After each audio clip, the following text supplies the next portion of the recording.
Okay, there we go. All right, my name's Jay, My name is Charlotte.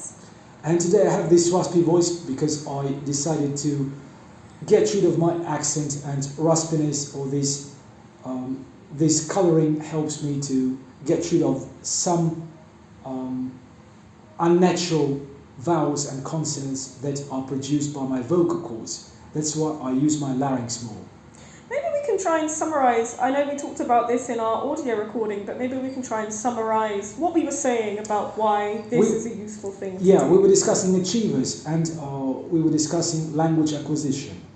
So there are different levels of language learners or language speakers, etc. And we have this C2 level, and then we have no levels. But I think that there are two more levels for native speakers. So the first one is D1 and the second is D2. So D1 is when you do not have any foreign accent, like I'm trying to sound.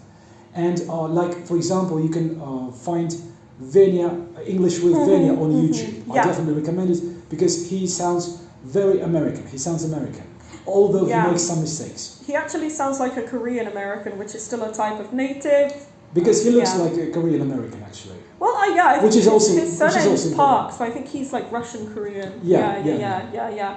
So, but yeah, it's still a type of native speaker. We do talk about this more in the actual podcast, but yeah, we're kind of just trying to summarize everything right now. And I do recommend that. It's interesting anyway, but I can confirm he does definitely pass as a native speaker. I'm not gonna lie, I had a kind of a debate in the comments section in our Telegram channel, and my position was I insisted that it's all about pronunciation, especially for high-level students. If you want to pass for a native speaker, if you want to reach this D1 quote-unquote lower level of the native speakerism or native speaker level, then you should get rid of your foreign accent.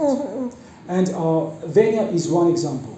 And as for other achievers who reached D2 native level, when they are absolutely indistinguishable from other native speakers, I'm now speaking about not about simultaneous bilingualism like Posner, almost like Posner, or someone who was born into a bilingual family, but I'm speaking about consequential, or not, was it like, yeah, I think it's consequential bilingualism, when you acquire a second language later on.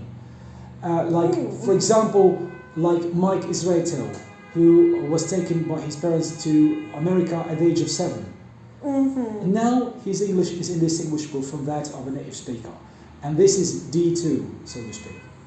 So what can we recommend to high-level students like C1, C1 plus level students in order to let them improve their English? This is, kind of something we were talking about, going through quite quickly towards the end of our recording, actually.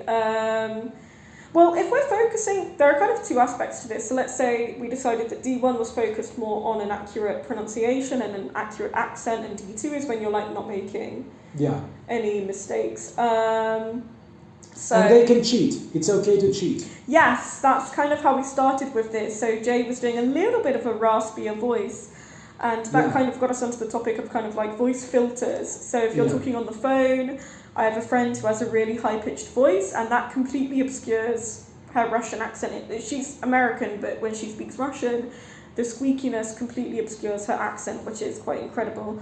So also, when I was talking on the phone with Lottie's mother, again, she mistook me for a native speaker. And I think it's about the filters. So, the phone cannot record properly all the wavelengths.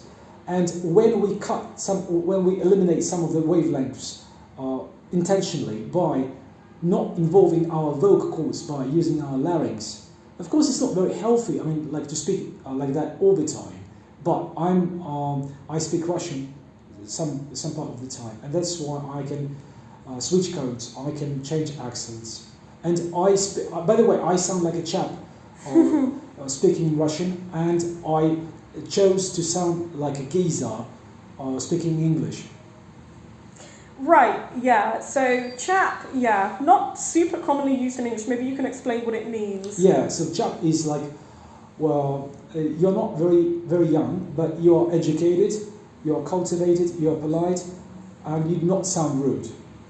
Yeah, I would say sophisticated chap, because chap I would still translate even in Russian to like parень, actually. Well, lad is also parень. Lad is Yeah. parень. But lad is a different type. Lad is more Yeah, neutral, yeah. like younger or something. Yeah. Or in some regions, like in Liverpool or Manchester, lad is any age. So going back to kind of what we were talking about before, which was pronunciation. actually, like how to achieve You can D cheat. level, You can yeah. cheat. For example, you you can cheat. add raspiness. You can shadowing is important.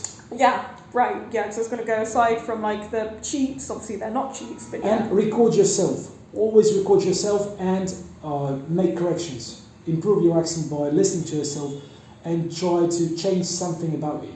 And let native speakers listen to you. And let them tell you how exactly you sound. Like, for example, you remember we practiced this Tommy Mallet's accent, like a roadman. Yes. Yeah. A long time So what was ago wrong now. with Tommy Mallet? Apart from his what do you attitude. mean? Well, his voice, I don't even want to say accent, but his voice, kind of like we had the same thing with Scott Robinson. They both had, Tommy's wasn't so raspy, but he had just like a naturally aggressive quality to his voice. It's not just part of the accent that just wasn't in, I don't even know if this is the right term, but in your nature to reproduce, basically. Yeah. Like, it's just not how you speak. And of course, when it comes to like an accent and voice, there are many other aspects to this than just like pronunciation. Mm-hmm. To just accent, even you can have the same accent as someone but completely different voices. Obviously, it works this way in every language. We were shadowing two gentlemen, let's call them that, who had very different qualities to their voices compared to you, like Scott and Tommy. Yeah. So my natural Russian voice is closer to that of Chris Brooks. Mm-hmm. Yeah. But I realised that when I imitate Chris Brooks, I cannot fully get rid of my accent because we are so similar that it's difficult for me to separate my voice in Russian from my voice in English. And that's why, in order to sound different, I should also change my voice, not just my accent. Yeah. So they're two, as you've learned, two very distinct things, actually. Yeah. Okay, so there are like cheats. You can adapt your voice. I think this is only really feasible on a temporary basis. If your voice isn't raspy, of course, you're not going to be rasping your voice all of the time. Same with the whisper thing and the phone thing. But even just like passing as a native speaker on the phone is actually already a sign that you're like very close. Yeah, I think, let me interfere. Yeah, go ahead. I think that this cheating, when I put on this raspiness, I think it's more important, not just for the sake of practicing, but when you speak with a different voice, you pronounce everything differently. And then your speech organs will remember how to pronounce this or that sound differently. And then even when you get rid of this put-on voice, you will pronounce everything properly. So the main thing is to let you remember how to pronounce everything properly, and you can do it only when you completely get rid of your native voice. Not just native accent, but maybe native voice. Although there are some exceptions. It's not necessary. Not necessary. Some people are so great, so talented, I'm not the one, who can simply speak with the same voice, and I will probably post a video later on with an American native level. He's a real native, Japanese American guy. Speaker. Yeah, I want to see this actually. And this code switching is mental. It's crazy. Like when he speaks with the same voice, but again he has different accents. He has different codes, languages. Yeah, we talk about this more in our audio. We've gone into this quite a bit now. I would like to see that video because, we talked about it even last week. We didn't upload last week actually, but I remember our discussion. I never saw this. But actually. he's the so-called D2 speaker because his level is native and he cannot be judged by anyone. and that's why he's offended when someone compliments him on his accent. Yeah, this is something we were talking about too. Quickly, just before we finish up, Yeah, maybe what else can we add?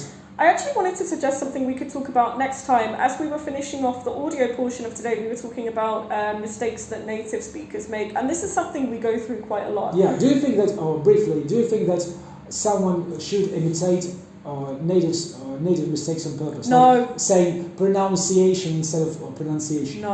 No, I don't. Same here. No, I do not. I do want to talk about native mistakes because a lot of the time they're just misspeakings instead of mistakes, which are two very different things. So maybe we can go through that next time. But there are also some native contracted forms which are, like, for example, U apostrophe RE. When some dictionaries, like Cambridge Dictionary Online, suggest that it should be pronounced like your, in most videos and most native speakers will simply pronounce it as you, as a contracted form, which is interesting. So we should be very careful. Your as you? I mean, U apostrophe Apostrophe RE, yes, as you. Just Yeah, in the that's flow of speech. Like, you're going to tell me, not you're going to tell me. You're going to tell me. You're going to tell but me. still, yeah, it's not you, it's you. I mean, if you listen slowly, just do it. I mean, later on. Yeah, no, English, I believe you, but that's the quality still, of the vowel of this schwa will be closer to u. that's still saying you and not your, though. That's just Exactly, slang, but yeah. your was suggested It wouldn't by be- Cambridge, That's okay, yeah. which is I weird. think that's not right. So be but careful yeah. with dictionaries. Use English. Yeah. Use English. Record yourself, and please suggest something in the comment section. All right, so I think we'll wrap it up for today. Yeah, thank you So very much. I think we did well today. So thank you to whoever's watching this. I hope Cheers. you enjoy.